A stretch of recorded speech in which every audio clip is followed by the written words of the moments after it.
It's 490 BC, and Persia's massive empire threatens Greece and the city-state of Athens. Everything was on the line for the Athenians. They knew that if the Persians took their city, it meant complete destruction. To save Greece, Commander Miltiades and his citizen army must defeat Persian commander Datis and his imperial forces at Marathon. By 490 BC, the Persian Empire has conquered most of the known world, what's known today as the Middle East and Asia. Athens, a democratic city-state in Greece, has angered the Persians by providing aid to a small Greek rebellion. The Persians wanted to punish the Athenians for joining in a rebellion against them. They were determined to burn the city of Athens to the ground and put one of their pro-Persian kings in place of the Athenian government.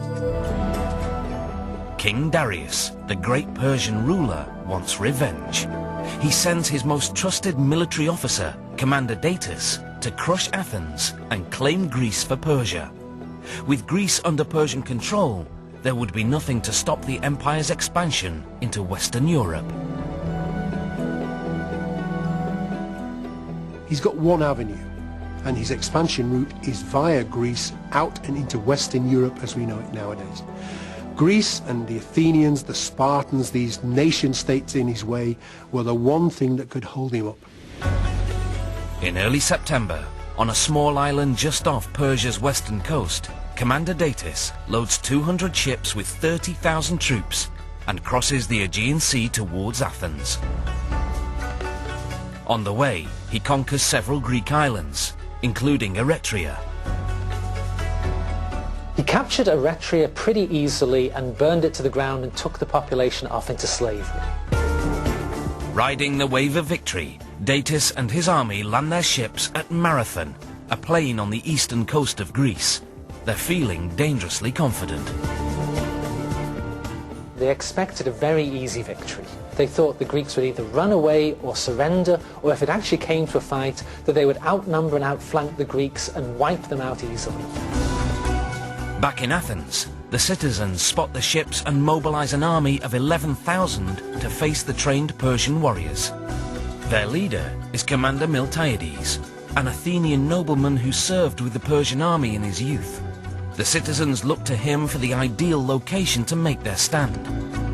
The Persians will take to Athens, and protecting your people in the city won't give you an offensive edge. But since Greeks typically fight from inside their cities, meeting the Persian army on the shore at Marathon is a bold move that will catch Datis off guard. The answer is A. The Persians would have been surprised, first of all, to see the Athenians on the battlefield in such numbers. They certainly would have expected observers, but they wouldn't have expected the whole of the Athenian army. As 11,000 Athenian soldiers march to Marathon, Miltiades sends his fastest soldier, Phidippides, 150 miles on foot to Sparta. Although the Spartans are Athenian rivals, Miltiades hopes they'll consider fighting together against a common enemy.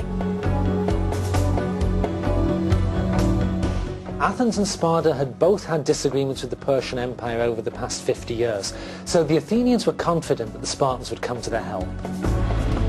But when Phidippides arrives, the Spartans are in the middle of a religious festival. They will not march until the full moon, nearly a week away. The Athenians are on their own to face the Persian attack.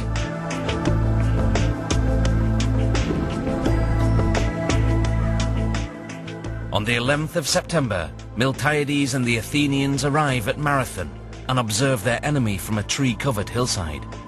Datis' army is well equipped with cavalry and archers, and with over 30,000 men, the Persians outnumber the Athenians 3-1.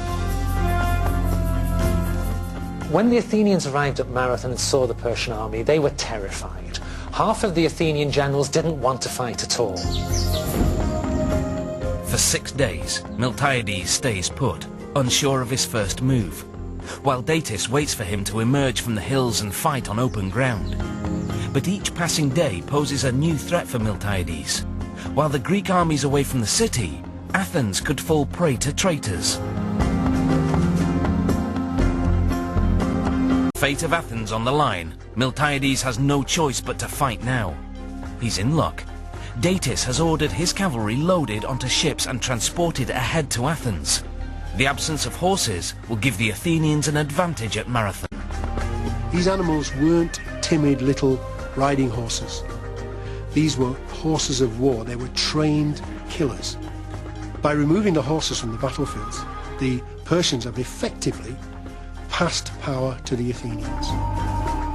But the Persian infantry line is still nearly a mile long. Since his army is greatly outnumbered, Miltiades must lengthen his line to match the Persian troops or leave his flanks open to attack. In order to extend the line, Miltiades must thin and therefore weaken part of the line. A. The centre, where the Persians put their best troops. B. The flanks, easily slaughter Persia's weakest troops and win the war by momentum. C. The rear, soldiers can quickly move forward to exploit any breakthroughs.